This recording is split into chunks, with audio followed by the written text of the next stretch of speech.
சுற்றி பிரச்சாரம் செய்து கழகத்தை வெற்றி பெற வைத்த தமிழ்நாடு அரசின் இளைஞரணி இளைஞர் நலன் மற்றும் உரிய ஆலோசனை வழங்கி வெற்றி வியூகத்தை அமைத்துக் கொடுத்த மாண்புமிகு தமிழ்நாடு முதலமைச்சர் கழக தலைவர்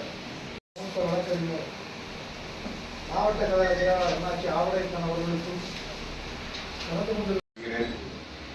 இந்த கூட்டத்தினுடைய நோக்கம் வருகின்ற 27 மாநிலங்கள் நமது மக்களுடைய திமுக விழா மண்டபத்தில்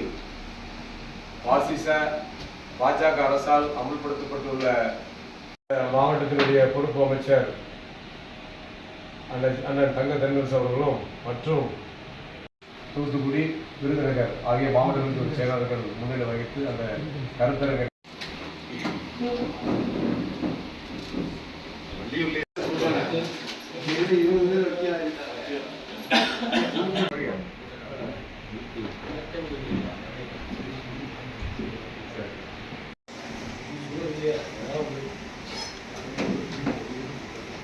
திருநெல்வேலி, தூத்துக்குடி, கன்னியாகுமரி,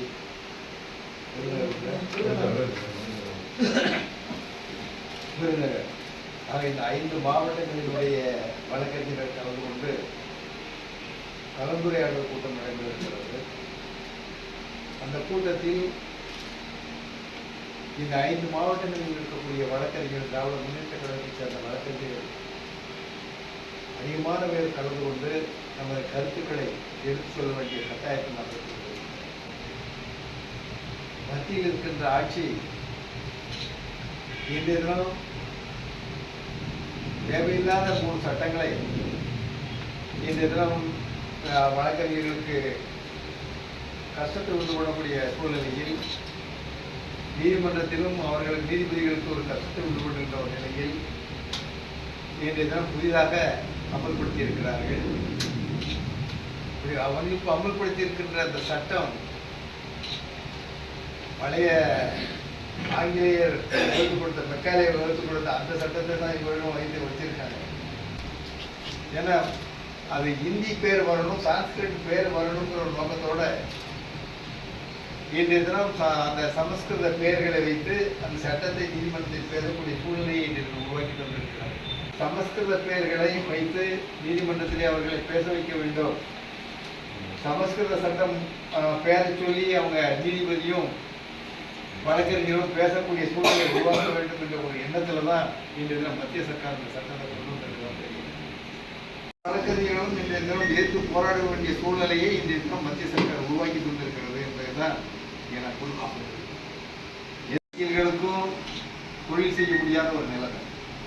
இதெல்லாம் வேணும்னு இந்த மத்திய சர்க்கார் உருவாக்கி இருக்கிறது என்பதைதான் நம்ம சொல்ல வேண்டிய கட்டாயம். இப்போ நம்ம கட்சியும் நம்ம தலைவர் அவர்கள் இந்த 3 சட்டத்தையும் திரும்ப பெறணும் அப்படின்னு வேண்டுகோள் வைத்திருக்காரு. மற்ற மாநிலங்களிலும் இந்த மாதிரி வேண்டுகோள் வைத்திருக்கிறாங்க. நம்முடைய போராட்டம் வெற்றி அடைய வேண்டும் என்பதுதான் என்னுடைய ஆசை. இந்த மாதிரி சூழ்நிலையில் முக்கியமான ஆட்கள்லாம் நம்ம கலந்து கொண்டு இருக்கின்ற இந்த சூழ்நிலையில், அது குறிப்பாக நம்ம மாவட்டத்தில் நடைபெறுகின்ற காலகட்டத்தில் அது சிறப்பான முறையில் நடத்த வேண்டிய கட்டாயத்தில் நாம் இருக்கோம். அது எந்த குறையும் இல்லாத நிலையில் சிறப்பாக பாராட்டக்கூடிய வகையில் அந்த நிகழ்ச்சி நடத்த வேண்டிய கட்டாயத்தில் நாம் இருக்கிறோம். அதிகமான வழக்கறிஞர்கள் கலந்து கொண்டார்கள், நல்ல பல கருத்துக்களை எடுத்து சொன்னார்கள் என்ற நிலையை உருவாக்கி தர வேண்டிய கட்டாயத்தில் நாம் இருந்து கொண்டு